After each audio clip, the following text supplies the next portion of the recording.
Mary Ann. Proverbs 13:20. Proverbs 13:20. Just one verse today. Using some other passages along the way, but we're still in the series I'm calling Making the Grade. I'm making the grade. And the emphasis on the D. And today, the title of the message is Direction for Having Healthy Friendships. This is what Proverbs 13:20 says. He who walks with wise men will be wise, but the companion of fools will suffer harm. In my younger days, when I was growing up along the Eel River, I had two really good friends, Kevin and Chris. We called Chris Kippy, but Kevin, Kippy, and myself. And even before I knew what KKK stood for, that was our brand, because we all started with K. And we had this dream of going out west and starting a big ranch. And that was going to be our brand, KKK.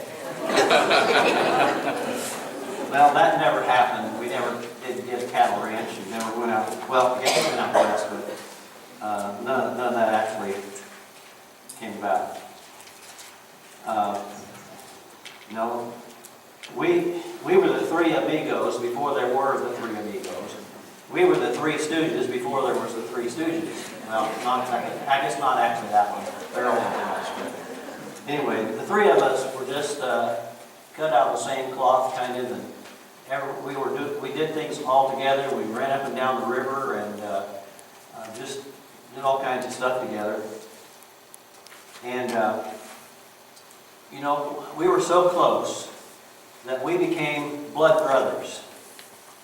Now, we weren't brave enough to actually cut ourselves with knives, but we could peel off a scab and put them together. That's how we got to be blood brothers. Well, we're talking today about healthy friendships. Let me tell you about another one here. In the early 70s, UCLA had a very terrible football team. They were having such a dismal season that their coach, Pepper Rogers, he came under intense scrutiny, and there was talk of him getting fired. Things, in fact, got so bad that his friends even bailed out on him. And as he reflected through that tough year, Pepper said this: "My dog was my only true friend. I told my wife one day that every man needs at least two good friends, and so she went out and bought me another dog."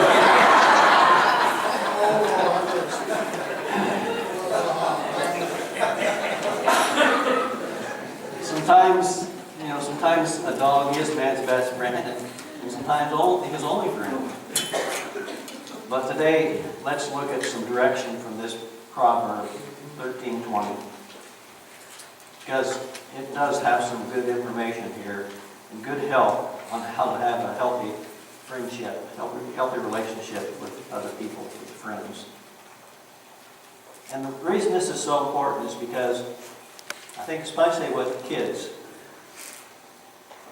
the friends we choose really can get our life started in a direction.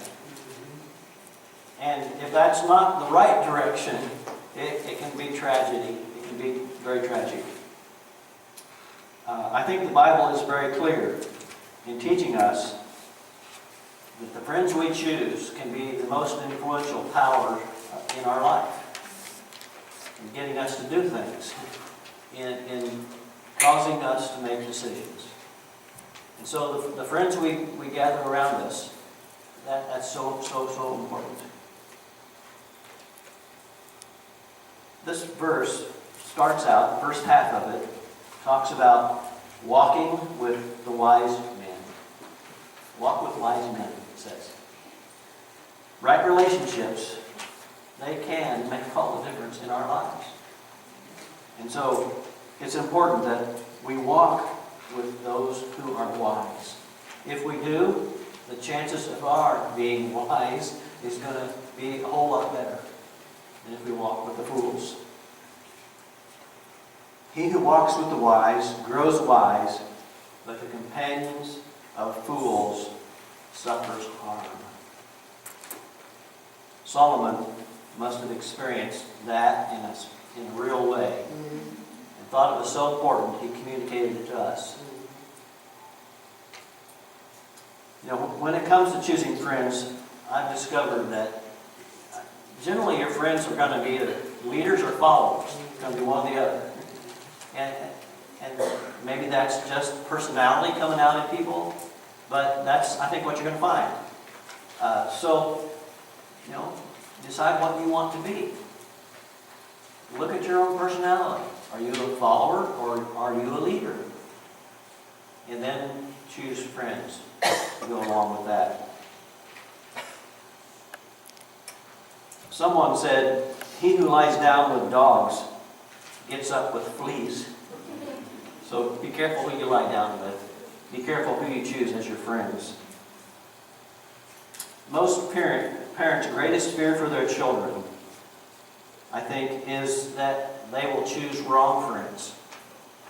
And they'll get involved in bad things because of their friends. You know, even a good kid can get in with the wrong crowd and go down that wrong road.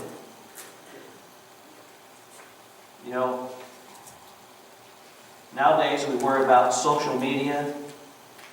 We worry about what our kids are seeing on television and through the internet and all those kinds of things. I'm glad I grew up at a time where that wasn't a problem. You know, where I spent most of my days outside along the river, running around and having fun. You know? Our kids need to do more of that, I think. But I got off my soapbox and get back to the Bible here. You know, when I was a teenager, I thought about this. I think the biggest temptations for me when I was growing up was beer and cigarettes. And sometimes girls. It was pretty easy to stay away from the girls because, you know, I had two good friends and we just did guy stuff all the time. And so, you know, girls were way on the back burner in my life. As I got a little older in my teenage years, my best friends that I had were in my youth group at church. And, you know, I think it was because of those friends I ended up getting a job at a church camp and then eventually even going to a Bible college. I think today the temptations that our kids are faced with have changed a lot. Technology is not what it used to be. It's far advanced.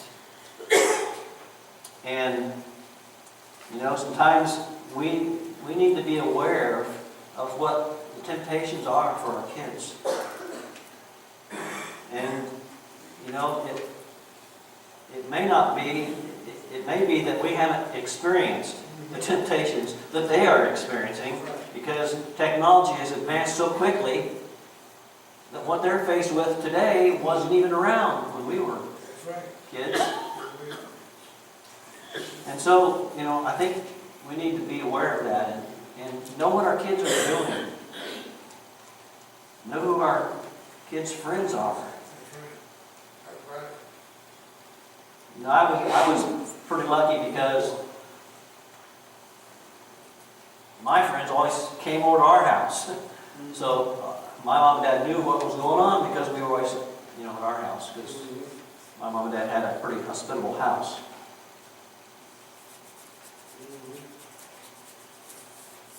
The truth is that this life is full of all kinds of temptations. And the sad part of that is that a lot of times it's our friends who bring those temptations into our life. Oh, yes. So it's important that we remember, he who walks with the wise grows wise, but he who is the companion of fools suffers harm. You see, it's much harder for us to pull someone up to a higher spiritual life than it is for someone to pull us down to a lower life. And so pick friends. Choose friends who are going to be pulling you up rather than pulling you down. The second part of this verse talks about being the companion of fools. I think, one thing about being in the ministry for 45 years is I think I have a foundation to stand on when I tell you some things that I've seen. And that you can take my word for it because they're true. I've seen it. Over the years in my ministry, I've seen people both young and old who, more times than I care to remember really, who had so much potential for the Lord. But because they got in with the wrong crowd, they didn't reach that potential hardly at all. In some cases, not at all. They went the other way. And you see, it was all because they got in. They chose companions who were fools. And because of that, their potential for the Lord just went out the window. Peer pressure, wrong friends can bring you down. Especially when they're fools. But the problem, you see, is that we all want to be accepted so badly that we choose the wrong friends just because we want to be accepted by somebody. That's why, as Christians, it's so important for you and me to go out and be friends with people.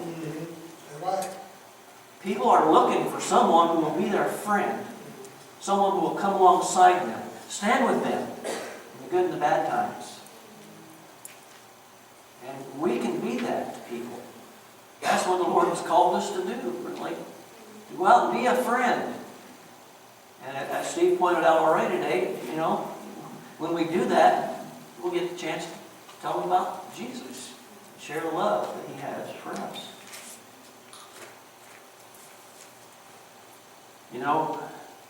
We hear of, American citizens running off to join ISIS.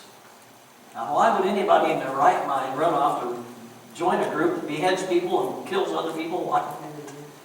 Well, it's just because they want somebody that's going to accept them. Why do young people do some of the stupid things they do? It's because they want to be accepted. Well, it's so important. So we choose friends. We choose the wise over the foolish. Jesus told a story, in fact, in Matthew, it's either 13 or 25, I can't remember. But anyway, it's about the 5 foolish virgins and the 5 wise virgins. The 5 wise ones kept their oil, plenty of oil for their lamps burning through the night. 5 foolish ones didn't. They had to run off to go to town. When Jesus came, they were not there. The Bible warns us that hanging around with fools, with people who are negative all the time, people who tend to bring others down, it's going to bring us down if we hang around them. If you're having fellowship with wise people, you're going to end up being like them. But if you have fellowship with fools, you're going to become like them. Think about this. Why do people who ride motorcycles look the way they do? They want to have something on the back of their vest or their jacket. You know? They want to fit in with the other people who ride motorcycles. Or, you know, why does everybody in FFA have a blue jacket? You know? It's because you want to let everybody know who you belong to, who you're a part of, what group you claim. The same is true for us as Christians. People shouldn't have to guess whether we are one or not. They ought to know just by the way we act, by the way we talk. And when they know that, maybe they'll want to join our group, become a Christian. Repeatedly, the Bible warns us against spending time with the wrong kind of people. 1 Corinthians 15:33 says this, "Do not be misled. Bad company corrupts good character." Almost the same thing as Proverbs 13:20 was saying. You all heard the saying, "A bad apple will spoil the whole bushel."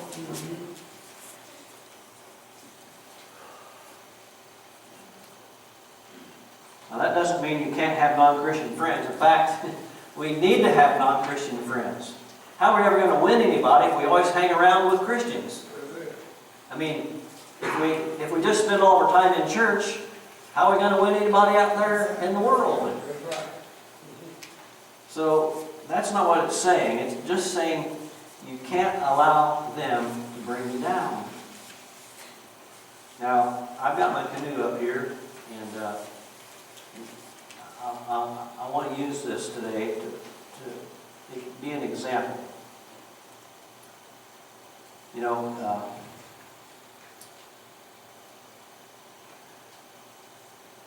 having non-Christian friends is okay. It just means that you've got to be paddling them in the right direction. When you have a non-Christian friend, why do you have that non-Christian friend?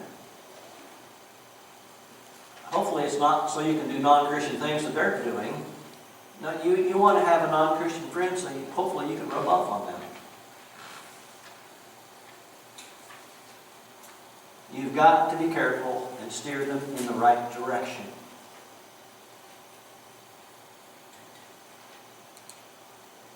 If they're your friend, you want them to go where you're going. And so you steer them in the right direction. If you take a non-Christian friend in your Christian canoe, they're going to be in that same canoe with you. And so you want to steer them where you're going to want them to go. Now I guess if they want to, they can jump out. Or they can tip the canoe over. But if you're steering them, they're going to end up where you're taking them.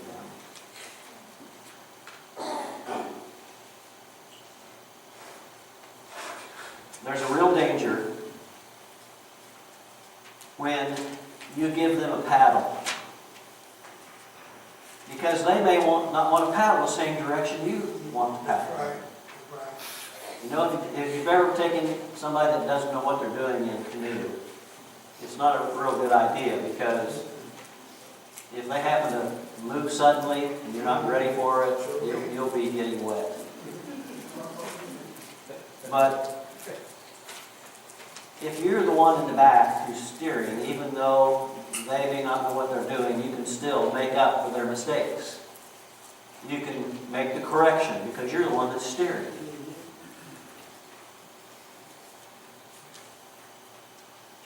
But if you get in their canoe and you let them steer, you're going to go where they're steering. So you see, there's a real difference here. A young girl told me one time that she had a friend who was a Christian that she had asked some advice from. The advice this friend gave her didn't sound quite right to me, so I asked her this question. Well, how do you know that this person is really a Christian? Do they go to church? The girl said, No, they don't go to church, but they read their Bible and they pray. She just doesn't think you have to go to church to be a Christian. Well, essentially, this friend didn't go to church because they didn't think it was really all that important to go to church. Now, what that friend was saying was partly true. You don't have to go to church to be a Christian. But if you're a Christian, you ought to want to go to church. You can't be a good Christian, I don't think, if you don't go to church. And here's why. If somebody tells me they're a Christian and that they love Jesus, but they don't go to church, that's a red flag to me. Because Ephesians 5:28 says, "Husbands, love your wives just as Christ loved the church and gave himself up for her." And if someone's telling me they love Jesus, but they don't go to church, then something's wrong there. Because Jesus loved the church so much, he died for the church. Oh, yes. So how can you call yourself a Christian That's right. and not go to church? The church that Jesus Christ died for and loves. Christ loved the church. And if we say we love Christ, we ought to love the church like he loved the church.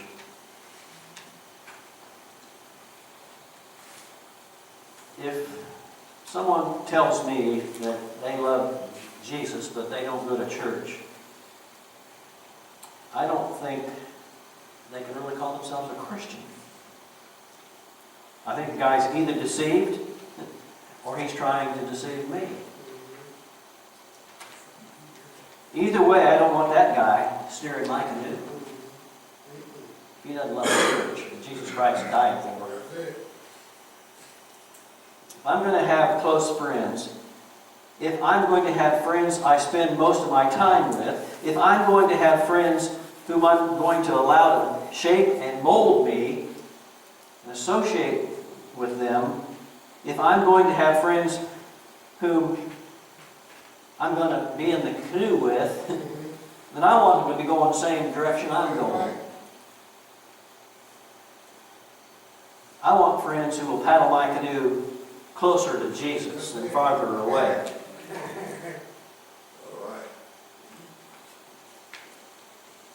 I want people who love the church he died for in my canoe. Things like church, purity in my life, dedication to God in my family, living as a man and woman of God, standing up for biblical righteousness. Those are the kinds of people I want to call my friends. Now I want to reach out to those who don't do that and try to help them become like that.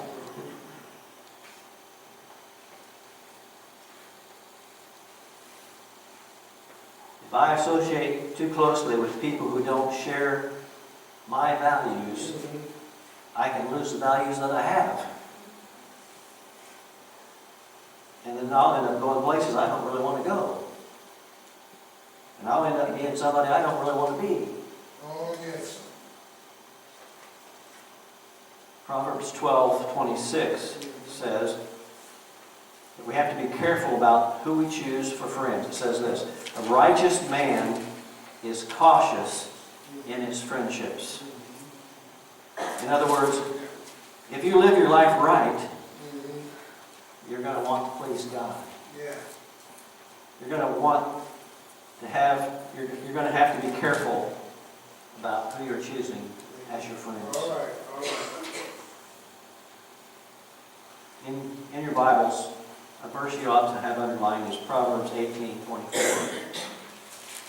Proverbs 18:24 says, "A man of many companions may come to ruin, but there is a friend who sticks closer than a brother." Oh, yes. Oh, hallelujah. And that friend's name is Jesus. Oh, man. The key word in that verse is the word but. A man of many companions may come to ruin, but there is a friend who sticks closer than a brother. We need a friend like that in our lives. Because he's a friend who will never forsake us. He's a friend who will never leave us. He's a friend who will be the same yesterday, today, and tomorrow. Oh, yes. Like that, yes. Charles Spurgeon once said, "He who would be happy here must have friends. Oh, yes. And he who would be happy hereafter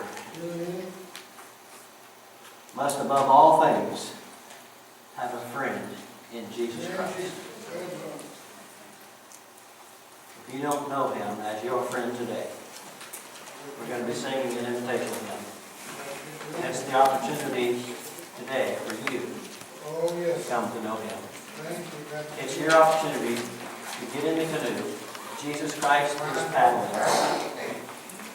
And let Him steer your life. All right now. I like that. He will not steer you wrong. No, he ain't. He'll get you through all the rapids. He'll get you through all the brush hang-ups. Come on, man. That's it. He'll get you safely Yes, he to the other shore. So if you need Him, come as we stand and sing. is. Oh, yes.